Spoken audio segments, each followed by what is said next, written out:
Welcome to Stars Launch Pod, where we chat with innovators who are overcoming challenges, pushing boundaries, and collaborating to make space more accessible and sustainable for humanity, one launch at a time. It's one small step for man. Here's your host, Susan Wise. Hi, and welcome to Stars Launch Pod, Space Technology and Research Sciences, brought to you by starsciences.org, where we connect, collaborate, and accelerate. I'm your host, Susan Wise, and joining us is Adam Kall, the Chief Strategy Officer at Kall Morris Incorporated, or KMI, an in-space logistics startup located in Marquette, Michigan. Adam has a master's degree in data science and 2 bachelor's degrees, one in mathematics and another in computer science. He leads the company on discovering new markets and cutting-edge technology to advance their space missions. And outside of work, Adam enjoys hiking, winter weather, and spending time with both his wife and their 3-month-old son, Alfred. Adam, welcome to the show. Thank you, Susan. Happy to be here. I want to hear more about you, besides what we just talked about Kall Morris and what you guys are doing right now to further the space industry. Absolutely. So Kall Morris Incorporated was founded on this idea of taking the kind of logistics and maneuvering in space and turning it into a third-party service. So an exciting milestone in space was several decades ago when GPS became widestream. Because before that, every satellite had to manage its own position, but now suddenly an external service could do it for you. And so we're trying to do the same thing with maneuvering and end-of-life service. Right now, the company's at a very exciting time because we just completed our ISS test. So we had a prototype up on the International Space Station. Commander Sonny Williams was helping us test and verify that it's actually able to grab things in microgravity. And with that being a total success, we're now ready to build our full spacecraft and perform actual missions. So the idea is that every satellite in space, once it's done with its mission, it needs to be removed from orbit. Whether that's for regulatory reasons or because it's part of a wider constellation, and you can't have a satellite in a 60-satellite constellation that's not playing by the rules and dancing to its own tune. Right. So the operators need to get it out of that orbit, but if they do that, then it's no longer producing revenue. So they have this kind of trade-off point of whether keep it in constellation and keep making money or deorbit it early, because if they wait too long and it does break, now they can't deorbit it. The idea with KMI is we change that. Now you can't. Now you can just leave it in orbit, let it work until it fully breaks. And when it does, a KMI spacecraft comes and moves it for you. Okay, because, we're starting to accumulate a little bit of space junk up there, right? And that's not only, Absolutely. it's bad, but it's also bad for other satellites and, craft, I suppose, in the area. It is. And that was actually kind of the start of KMI. So we founded on this idea of debris removal, saying this is going to be really important, especially in our lifetimes, but the lifetime of our children. And so we need to create a solution for this. But something that we encountered was everyone saying it's a tragedy of the commons. All debris is everyone's problem. In my background in math, I'm like, okay, most things aren't totally equal. Most things are a bell curve, or maybe the majority of debris is a lot of problems, but there's probably a subset that is a specific actionable problem. One customer has a specific solution. As it turns out, they do. That's their own satellites. That situation where they have a constellation and a satellite doesn't stay in its orbit correctly and becomes kind of a bowling ball for all the other satellites, that's the biggest immediate issue. And that led us to understanding the problem even better of it's not just orbital debris as it currently exists that needs to be solved, but it's also the potential for orbital debris that is causing people to operate in an inefficient manner. Right. So what was your aha moment during all this? I think it was definitely that of thinking the cause was just, debris is dangerous, solve the dangerous thing. But what we didn't realize is operators were already doing that. They were already taking reasonable action to solve a dangerous problem, but our solution was more reasonable. So it's this interesting thing of, as a startup, you do this because you're like, aha, I have a solution that no one else has and the world needs me. And in reality, the world figures out a solution. So you need to kind of lower your ego a little bit and say, the world is probably solving this problem in some way. Can I solve it in a better way? And that realization kind of helped understand the world a little bit better of there's all these problems. We look at it and say, no one's doing anything. And I think the reality a lot of times is people are doing exactly what they can do to solve a problem. Well, you figured out what you want to do and you're doing it. But what was your biggest challenge during this? And how did you get over that? How did you leap over that challenge?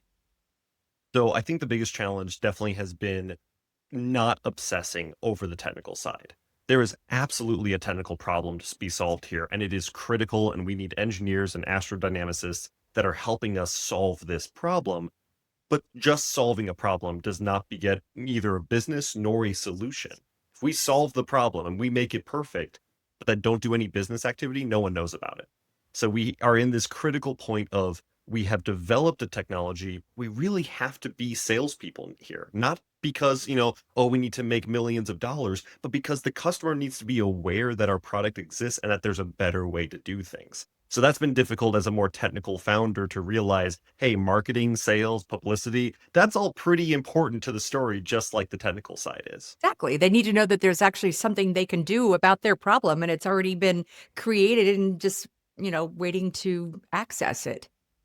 Exactly. And it's so fascinating because you think you're this messenger of hope of saying, congratulations, I've solved your big problem. But for a lot of these customers, it changes what they're used to. And there's that fear of what if they can't do it? So it's interesting how even though your message is one of positivity and one of I've solved your critical problem, you have to be convincing and you have to sell it in the right way because especially nowadays, people are kind of hesitant to trust that. They hear good news supposedly all the time, and they really want to know, can I trust this good news before I buy all in?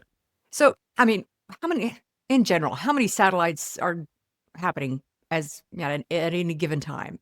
I mean, there's a So lot. And how do you there reach are a those lot of people? So the interesting thing about it is that there are, 4,500 satellites approximately. I haven't checked the number this week, so it's probably higher with all the launches, but a majority of those are Starlink. And to Starlink's Right. credit, they exist at a low enough altitude where when they have a problem, the atmospheric drag brings them down. So if you separate out that constellation as it currently stands, they have plans to expand to higher altitudes, but for right now, they've done a pretty good job. The remaining satellites is roughly about 1,800. And those satellites are broken out into kind of two groups. You either have the university groups or the companies that have launched a single satellite. That's not really our customer because, as I said, it's the risk of your satellite running into your other satellite. So we're really looking at the constellation operators. And with these filters on, you narrow down the market to a select couple of operators who are giant. These are the biggest companies, the most successful Mhm. companies, the ones that have the most going on, which means me trying to get into their email inbox saying, hey, I want to help you. It's a hard message that you have to get through all those filters where they're these giant lumbering organizations. I get it. Okay. What would be one piece of advice that you'd like to share with our listeners? I think it is so important to challenge assumptions. I live by the idea that if everyone knows something, it's 20 years out of date because that's approximately how long it takes for everyone to learn something. So if everyone knows a piece of information, the example I like to give is Detroit being a bad city. That's information that everyone knows across America. That was maybe true, maybe 20 years ago. If you look right now, the city of Detroit is doing amazing. It's on the up and up. There's more construction, the crime is down, the blot is gone. It's like they've done really well. And so when you hear absolutely everyone saying the same fact, I advise everyone to dive into that fact and say, is this really still true? Is this actually the way things are going? It's interesting. I want to go back to how you okay, if you're going to maneuver satellites for people, do you have something that actually goes up there and does this, that physically does it? Exactly. So that's what Okay. our ISS test was this physical 4 tentacle arm grabber. And so it kind of Okay. looks like an octopus in space. And that's because we were inspired by actual octopi. Octopi are these amazing creatures that need to Mhm. grab things in the ocean, but they don't ever know what the shape of the thing they're grabbing is going to be. Right. And so the way that they grab is not our typical sense of even my hand motion. I'm going from the tips of my fingers in. Octopi unroll their tentacles. They follow the shape of whatever they're grabbing. And so we have Okay. developed something similar that can go up in space and follow the shape of a satellite or spacecraft in order to have a firm grasp on it. Is this being maneuvered by a person here, or is this AI, or how does that work? So the the speed of these events and this docking maneuver is so rapid that we can't afford the delay. Even though it's just in orbit and the delay isn't that much, we need to have it on the edge that's making decisions. So right now it's AI with human supervision of it's an automatic algorithm that looks at the target and says, this is how I want to dock with it. Hey, mission control, does this seem like a good idea? And then we have as much time as we need to think about it and look at it and say, yes, we approve. But once we give that approval, the spacecraft is going to do it. And it has its own internal decision factor for, is it safe to continue or do I need to back off and try again? It's really exciting. This is cool. Everybody should be using this. It is, and I agree because also it's safer. So Yes. right now we have this dynamic where the common approach is I'm going to deorbit my own satellite at the end of its life. That is a fine edge where if you miss up the timing, you just now have a broken satellite in space. Then what do you It's do with this- it? Then what do you do? Right. There's Yeah. no reaction. So our approach is probably the future of this market, of this entire industry, because if you hire us, not only and let's say we mess up and we don't deorbit it, we launch another mission or another company launches a mission. Like there's a chance to try again, as well as when we go and remove your satellite that's been up there for 15 years, we're not using technology that was launched 15 years ago. We're using technology that was launched this year. So we get to continue to improve our process while your satellite is operating rather than getting locked into the technology from when you launched. A lot of these satellites were launched before smartphones. So they're dealing with technology of a similar era. Whereas when we launch, we'll be launching with 2025 top of the line technology, AI algorithms, all of that. If I had a satellite, this would be a no-brainer, really. This is, there's a need, absolutely, whether they realize it or not. And to be honest with you, the customers that we do get through and we do get to talk to, they agree. This Yeah. is like, it's Yeah. a win-win situation. We're not here trying to be like, oh, hey, you got to spend some money, but I promise it's worth it. They see the value of getting another 3 or 4 years out of their satellite because that's what's on the table.